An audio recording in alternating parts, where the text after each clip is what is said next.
ओम वंदे गौमात्र। मित्रों, ब्रह्मलीन संत श्री डोंगरे जी महाराज द्वारा रचित ग्रंथ श्रीमद् भागवत रहस्य का पठन कर रहे हैं। हम एकादश स्कंद में चल रहे हैं। हमने अभी तक पढ़ा कि राजा परीक्षित के प्रश्नों के उत्तर जो चल रहे थे उनके मन की जिज्ञासाएं काफ़ी हद तक शांत हो गई हैं।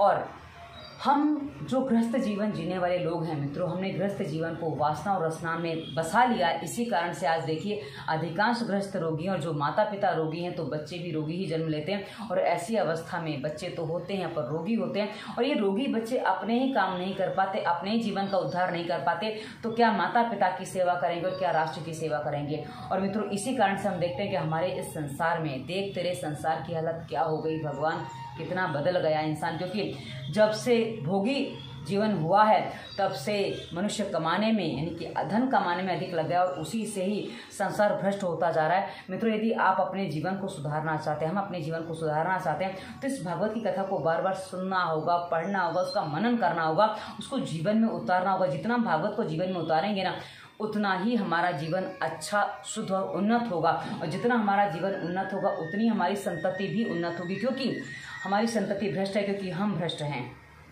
और यदि आप चाहते हैं कि रामकृष्ण जैसे महापुरुष आपके घर में जन्म लें तो वैसा आदर्श गृहस्थ जीवन हमें जीना होगा और उसी की तैयारी हमें इस जन्म से करनी होगी ताकि अगले किसी जन्म में हो सके।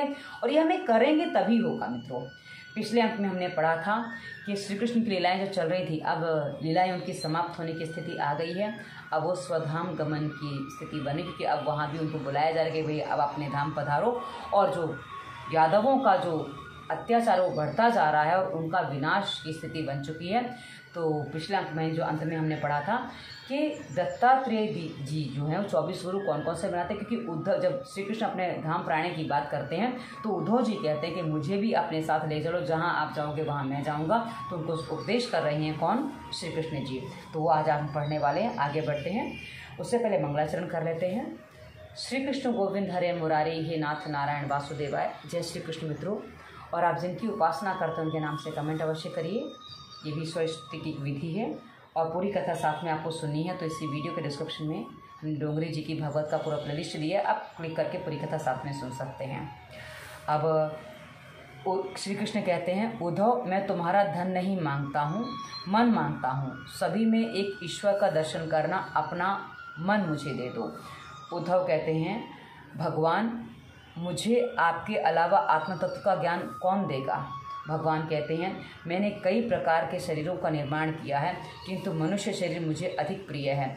इस मनुष्य शरीर में जीव तीक्ष्ण और एकाग्र बुद्धियुक्त होकर ईश्वर का साक्षात अनुभव कर सकता है।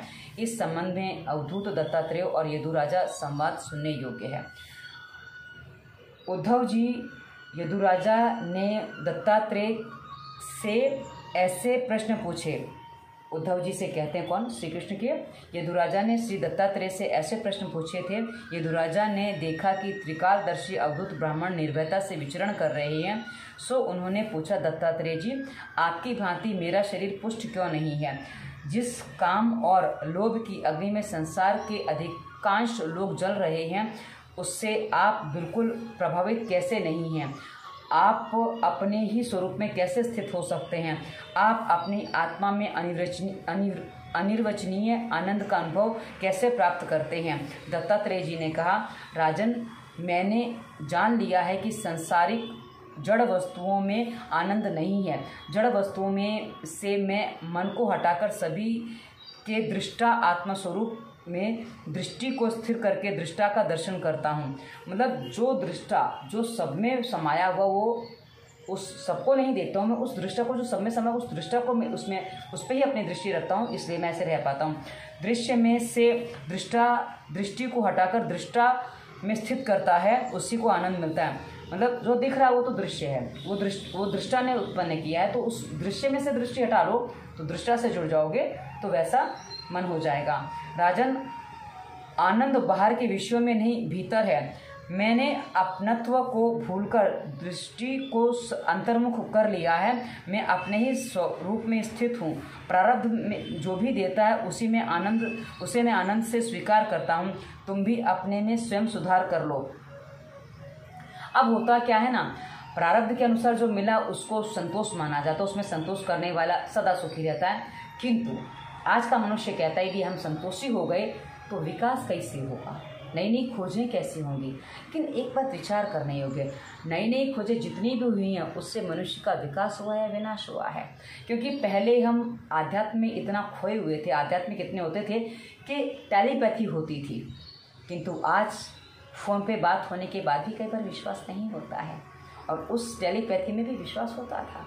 तो भेद है, हम जितने साधनों में उलझते जा रहे हैं उतना ही अपने आप को भ्रष्ट करते जा रहे हैं। आगे बढ़ते हैं। दीक्षा गुरु एक होता है किंतु शिक्षा गुरु अनेक हो सकते हैं।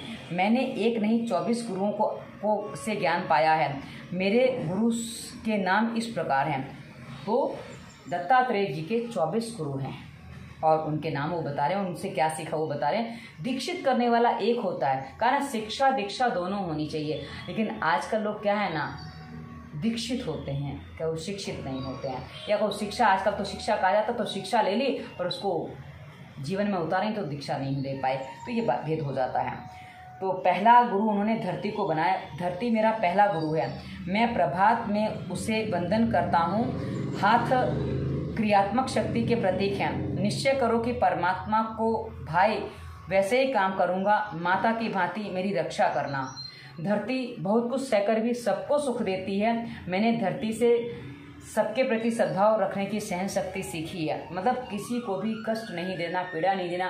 हम धरती के ऊपर देखो क्या क्या करते हैं, पैर रखते हैं, हगते हैं, मुदते, सब कुछ इससे पैर करते हैं, फिर भी वो कभी हमसे रुष्ट नहीं होती है।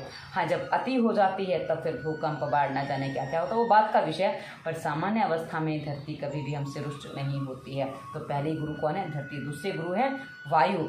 वायु से मैंने संतोष और निसंगतता सीखी है। अब वायु देखो जब बहती है ना, जहाँ जैसी गई, जहाँ गंध आई तो सुगंध ले ली, दुर्गंध आई तो दुर्गंध ले ली, जैसी गंध आई वैसी ले ली, और जैसा रंग आया वैसा उसको, धूल आई धूल ले ली, अच्छी चीज़ आई वो ले ली। मतलब वो वायु वैसे ही चलती बहती रहती है।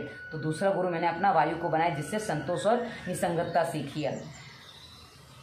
आकाश ने मुझे सिखाया कि आत्मा आकाश की भांति अनादि और अविनाशी है। ईश्वर उसी की भांति सर्वव्यापी है। आकाश अनादि है, अनंत है, घट में भी है, छोटे से मटके में भी दिखता है, पर मटका फूट जाए तो आकाश एक हो जाता है। तो वैसे ही आकाश की भांति मैंने भी वो सर्वव्यापिता सीखी है। चतुर्थ हैं जल। जल से मैंने शीतलता और मधुरता का उपदेश पाया है। जल की भांति साधक को शुद्ध होना चाहिए, मधुरभाषी और शीतल स्वभावयुक्त तो होना चाहिए। शीतल स्वभाव, मधुरभाषी। जल मधुर है। आजकल जो आरओ का पानी पीने वाले वो जल का सही स्वाद नहीं जानते, क्योंकि आरओ का पानी तो मुझे हमेशा कड़वा ही लगा है। आरओ का पानी मुझे कभी अच्छा नहीं लगा। हाँ, यदि आपने कहीं गांव में कुएं का पानी पिया है तो आपको पानी का सही स्वाद पता होगा, क्योंकि आजकल तो खैर वहाँ भी मिलावट हो गई, क्योंकि धरती में, भूमि में जो कचरा जा रहा है वो कहाँ, पानी में ही तो आ रहा है। तो फिर भी यदि आप कहीं पहाड़ी क्षेत्र पे जाएं तो वहाँ आपको जो पानी मिलेगा वो पानी जो शुद्ध मिलेगा, उसकी शीतलता मिलेगी। वैष्णो देवी जाइए, वहाँ जो पहाड़ों से पानी निकलता है ना, वो पानी बड़ा शुद्ध होता है। लोग वहाँ भी बिस्लरी पी के अपने आप को सत्यानाश करते हैं। तो जल का स्वभाव वो मूल है, उसको आप अपनाएंगे तो अपने आप को जल का स्वभाव उन्होंने अपनाया है। आगे पंचम है अग्नि से मैंने पवित्रता सीखी है। हृदय में विवेक, यदि विवेक रूपी अग्नि होगी तो पाप नहीं आएगा। विवेक ही अग्नि है। किसी भी व्यक्ति के दुर्व्यवहार को मन में न रखना, दूसरों के पापों के बारे में विचार करना ही पाप है। दूसरे के पापों की बात मन में से निकाल दो, विवेक अग्नि से उसे जला दो। विवेक रूप की अग्नि रहेगी तो मन में कोई भी अनुचित बात आएगी नहीं, रहेगी नहीं, क्योंकि विवेक है ना, वो विवेक सब कुछ सही दिखाता है। कहा ना, विवेक बुद्धि से काम लेना चाहिए, तो विवेक वही है, वो अग्नि है। और छठे गुरु हैं चंद्र ने मुझे क्षमता सिखाई है। वृद्धि और ह्रास तो शरीर के होते हैं, आत्मा के नहीं। संपत्ति में अपना भान ना भूलना और विपत्ति में दुखी मत होना। अब हम चंद्र को देखते हैं, घटता बढ़ता रहता है, कितने आकार बदलते हैं, पर मूल आकार तो एक ही है ना चंद्र का। तो कम ज़्यादा होना वो मैटर नहीं करता। तो वही वाली बात है कि आत्मा अमर है और शरीर आगे पीछे होता रहता है। तो सातवें गुरु हैं सूर्य। सूर्य की भांति परोपकारी होना किंतु अभिमानी नहीं। एक ही सूर्य के प्रतिबिंब से कई जल पात्रों में दिखाई देते हैं। आत्मा भी एक है किंतु विविध देहादिक उपाधियों के कारण अनेक स्वरूपों वाला दिखता है। वास्तव में आत्मा उपाधि रहित है। आप देखिए सूर्य की कितनी महिमा है कि अभी मैं जो पाठ कर रही हूँ सूर्य की रोशनी में ही कर रही हूँ। आप देख सकते हैं बाहर कितना अच्छा उजाला है, ये देखिए आपको दिखाई देगा कदाचित कैमरे मेरे उसमें चश्मे में। तो आप कितनी भी रोशनी करने का प्रयास कर लीजिए, रात में आप सूर्य जैसा उजाला नहीं कर सकते। आप सूर्य सा एक दीपक आकाश में जलाया ईश्वर ने और उजाला हो गया, और वही सूरज से को उन्होंने अपना 7वां गुरु बनाया कि भाई परोपकार करो और अभिमान कभी मत करो। कोई भी स्थिति हो सूरज कभी नहीं कहता कि नहीं मैं तो नहीं आऊँगा, मैं तो आज उसने मेरा ऐसा कर दिया, कुछ नहीं। 8वां गुरु बनाया है कबूतर। कबूतर के प्रसंग से मैंने सीखा है कि किसी भी वस्तु या व्यक्ति के प्रति अतिशय आसक्ति नहीं होनी चाहिए। वह पत्नी और पुत्र की आसक्ति के कारण मर गया। किसी की भी मृत्यु पर विलाप ना करो। रोने वाला स्वयं भी एक दिन जाने वाला ही है, तो फिर दूसरों के लिए क्यों रोते हो, अपने लिए रो। मतलब जो मर गया वो तो जाने वाला है, हम भी जाने वाले, तो चला गया हम भी जाने वाले हैं, एक दिन हमें भी जाना ना, तो क्यों रोना है भाई। और सही बता दूं, मैं अपने जीवन की बात बताऊं, मुझे अब किसी की मृत्यु पर रोना नहीं आता। और इस बात पर मुझे किसी ने कहा था यदि आपके पुत्र को कुछ हो जाए तो, मैंने कहा वो अपने कर्मों के लिए जी रहा है, और यदि उसको समय से पहले कुछ होता तो उसके अपने कर्म ही होंगे और कुछ नहीं होगा।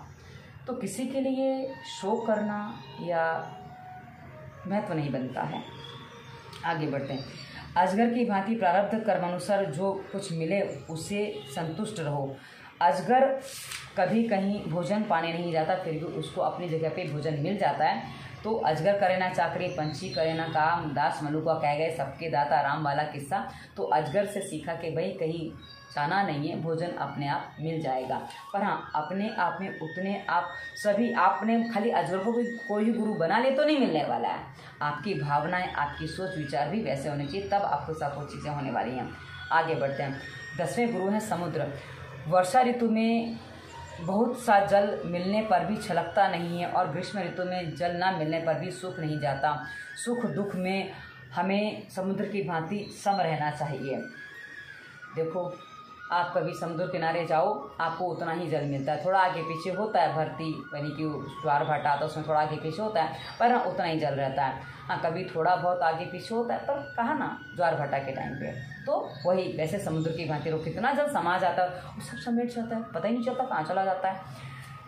11वें गुरु है पतंगा। पतंगा भी गुरु है। वह अग्नि से मोहित होकर उसके पास जाता है और जलकर मर जाता है। मनुष्य भी माया से मोहित होकर उसमें फंसकर अपना सर्वनाश अपने मोल ले लेता है। मतलब जैसे पतंगा जो है वो दीपक की माया में उलझ जाता है और मर जाता है, वैसे ही मनुष्य भी है माया में उलझ जाता है। पतंगे की भांति सदैव सौंदर्य के पीछे पागल होने से अपना अहित ही होता है। जगत के विषय बाहर से सुंदर हैं, भीतर से नहीं। सुंदरता तो कल्पना मात्र है, एकमात्र श्री कृष्ण ही सुंदर है, उन्हीं से प्रेम करो। मित्रों, सुंदरता देखने वालों की दृष्टि में होती है, किसी वस्तु में नहीं होती है, क्योंकि लोग अच्छी अच्छी चीज़ों को भी कुचल देते हैं तो वो सुंदर नहीं होते हैं। 12वां है भ्रमर। भ्रमर की भांति सार ग्रहण करो किंतु आसक्त ना बनो। भ्रमर ने कमल में इसमें आसक्ति होकर अपने प्राणों से हाथ धो लिए। वह लकड़ी को छेद सकता है किंतु कमल की कोमल पंखुड़ी को नहीं, क्योंकि उसे कमल के प्रति आसक्ति है। यह संसार भी कमल जैसा है, जो अपनी विषय गंध से जीव भ्रमर को फंसा लेता है।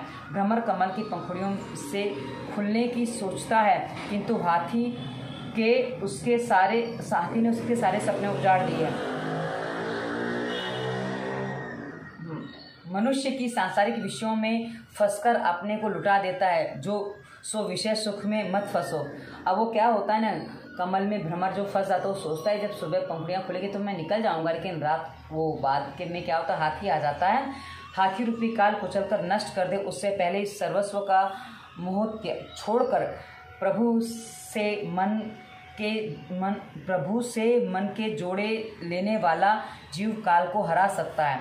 मतलब प्रभु से उससे पहले अपने मन को जोड़ो, तभी काल को आप हरा पाओगे। जीव जिस प्रकार भ्रमर में लकड़ी को खरीदने की शक्ति है, उसी प्रकार मनुष्य में भी बड़ा शक्तिशाली है।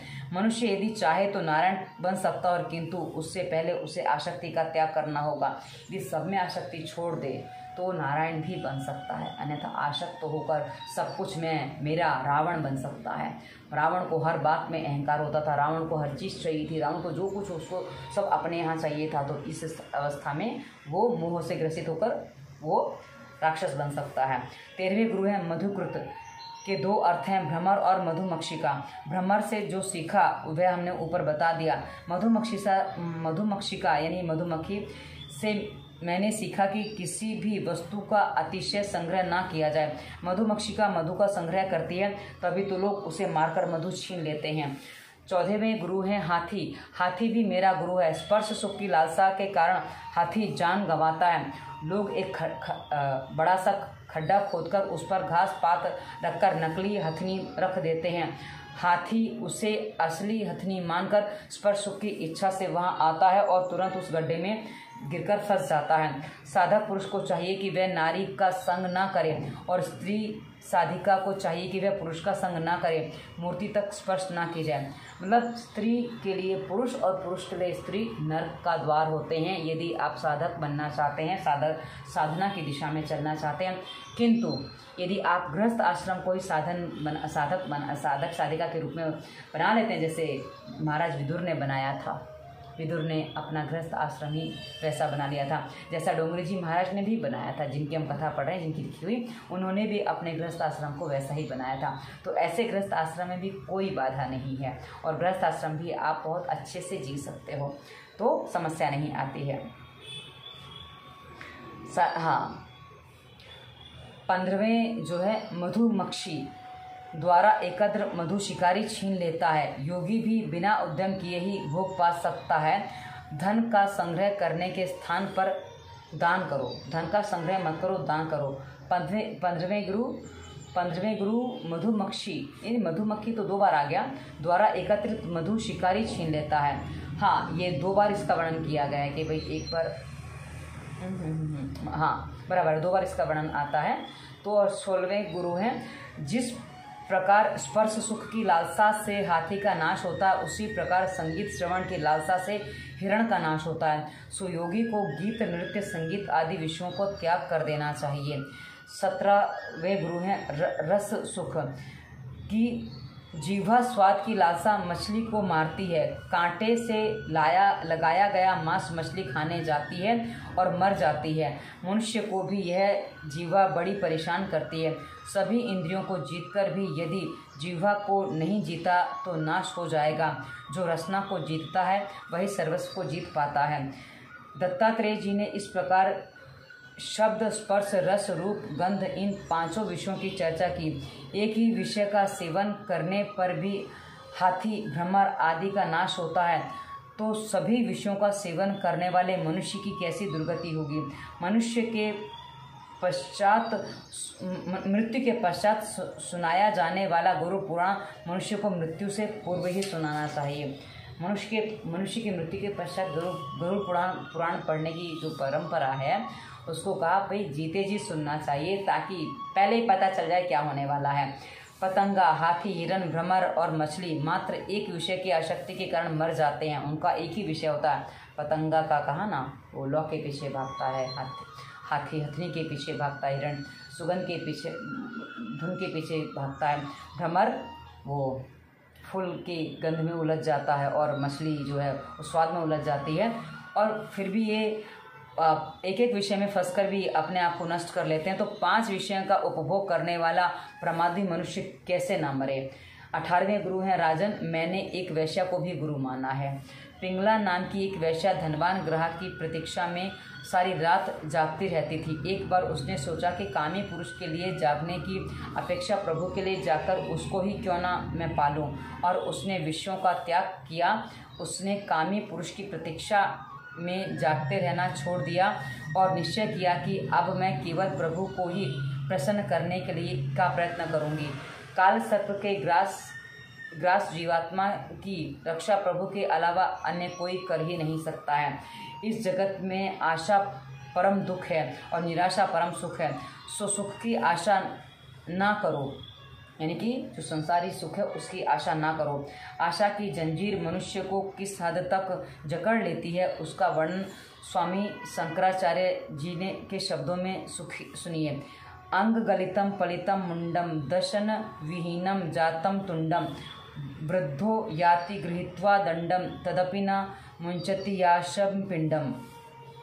शरीर गला जा रहा है, केस श्वेत हुए जा रहे हैं, दांत जा चुके हैं, दुर्बलता के कारण लकड़ी के सहारे चलना पड़ रहा है, फिर भी बूढ़ा आशा का पिंड छोड़ता नहीं है। एक बूढ़े की भांति आचरण करने के स्थान पर भगवान का भजन करो। मतलब सब कुछ गल चुका है, दांत नहीं है तो दांत नकली दांत लगा के वो खाते हैं, चला नहीं जाता तो लकड़ी के सहारे चलते हैं, बाल सफ़ेद हो गए तो रंग लगा के चलते हैं। भाई ये सब चीज़ें करने का कोई लाभ नहीं है। ये सच्चाई तो है, वो आप भी जानते हो, ऊपर वाला भी जानता है, मृत्यु समीप आ रही है। दिखने से क्या होगा, जो हो वह बन के रहोगे तो अपनी सच्चाई भी जियोगे। कहा ना, मनु महाराज ने जब देखा कि बाल सफ़ेद हो रहे हैं, राजा दशरथ ने देखा कि बाल सफ़ेद हो रहे हैं तो राजपाट त्याग दो और संन्यास ले लो, और ये होना चाहिए। नहीं होता है तो समझो कि बस विनाश निश्चित है। भज गोविंदम भज गोविंदम भज गोविंदम मूढ़ मते। काम की भोगेशना सबसे बड़ा दुख है। 19वां गुरु है कुर्री पक्षी की भांति संग्रह करने के स्थान पर त्याग करते रहो। 20वां गुरु है बालक से भोलापन निर्दोषिता ग्रहण करो। एक गरीब कुमारी की मंगनी के लिए कुछ मेहमान आए, घर में चावल तैयार ना थे तो वह मूसा लेकर बैठ गई, किंतु उसने सभी चूड़ियाँ उतार दी, क्योंकि यदि चूड़ियाँ रहने देती तो मूसल के साथ शब्द करते समय चूड़ियाँ भी खनकती, तो मेहमान जान जाते कि इस घर में तो चावल तक नहीं है। इस प्रकार बस्ती में रहने से कलेश होने की संभावना है। सो साधु को एकांत में रहना चाहिए। तो शब्द ना हो, इसलिए उस लड़की ने जैसे चूड़ियाँ उतार दी कि भाई अब मूसल, क्योंकि धान कूटना था, चावल थे तब तो कूट के आते थे, बाजार से थोड़ी लाए जाते थे, वो स्थिति थी। 21वें गुरु हैं बाण बनाने वाला लुहार भी मेरा गुरु है। वह अपने काम में इस प्रकार मग्न रहता था कि रास्ते से जा रही धूमधाम राजा की सवारी भी उसे दिखाई नहीं देती थी। यानी कि लोहार यदि थोड़ा सा भटक जाए ना तो सीधा वो हाथ पे कहीं और प्रहार कर दे तो सीधा ना जाने क्या का क्या हो जाए। और बाण बनाने में तो नोक बनानी पड़ती है ना, तो ऐसी अवस्था में उसको बहुत सावधानी पूर्वक काम करना पड़ता है। तो रास्ते में क्या जा रहा है वो उस पर ध्यान देगा तो काम नहीं कर पाएगा। इसलिए कहा लोहार से मैंने ये सीखा। लौकिक कार्य में तन्मयता के बिना सिद्धि नहीं होती है, तो फिर पारलौकिक कार्य में ईश्वर की आराधना में तो परमात्मा तन्मयता के बिना सिद्धि किस प्रकार मिल पाएगी। ध्याता ध्यान और ध्येय जब एक रूप हो जाते हैं तभी जीव कृतार्थ हो सकता है। सर्प की भांति मुनि को भी अकेले ही विचरण करना चाहिए। 22वें गुरु हैं सर्प की भांति मुनि को भी अकेले ही विचरण चाहिए। आप देखो सांप अधिकांश अकेले घूमते रहते हैं, क्योंकि मैंने तो एक सांप देखे, अधिकांश जब भी देखे साथ में सांपों को नहीं देखा है। तो मैंने कई बार सांप देखे हैं और वो इसलिए कहा। 23वें गुरु है मकड़ी अपने मुंह से लार टपकाती है, उसी से खेलती है और उसी को फिर से निकल जाती है। ईश्वर भी अपनी माया से सृष्टि का सर्जन करते हैं और अंत में संहार भी कर देते हैं। और 24वां गुरु है कीटक भी मेरा गुरु है। भंवरी उसको पकड़कर अपने बिल में कैद कर लेती है। कीटक भंवरी के भय से उसी का चिंतन करता रहता है और स्वयं अंत में भंवरी बन जाता है। कीटक भंवरी का चिंतन करते करते भंवरी बन जाता है। तो हम भी यदि ईश्वर का चिंतन करें तो हम भी वही बन जाएंगे। उनके सारे गुण सब अपने भीतर उतार लो तो हम वो बन जाएंगे। मनुष्य भी ईश्वर का चिंतन करते करते ईश्वर बन सकता है। विषयों का चिंतन करते करते वह विषयी हो जाता है और प्रभु का चिंतन करने से प्रभुमय हो जाता है। यदु राजा ने गुरु दत्तात्रेय को साष्टांग दंडवत प्रणाम किया और आगे चलकर श्री कृष्ण जी ने उद्धव को बंधन और मोक्ष का स्वरूप समझाया। बंधन और मोक्ष शरीर के नहीं मन के धर्म हैं। तो अभी हमने उद्धव जी को ये क्या कहते हैं दत्तात्रेय जी के जो 24 गुरु उनके बारे में जाना। मित्रों अगले अंक में आगे कथा हम बढ़ाएंगे। आज की कथा को हम यहीं विराम देते हैं और ये कथा बस अब 2-3 अंकों की बची है, पूरी होने वाली है। आप प्लेलिस्ट में जाकर देख सकते हैं, देखना हो तो आपको मिल जाएगा। और आज की कथा को विराम देते हुए श्री कृष्ण गोविंद हरे मुरारी हे नाथ नारायण वासुदेवाय। जय श्री कृष्ण मित्रों, धन्यवाद। वंदे मातरम।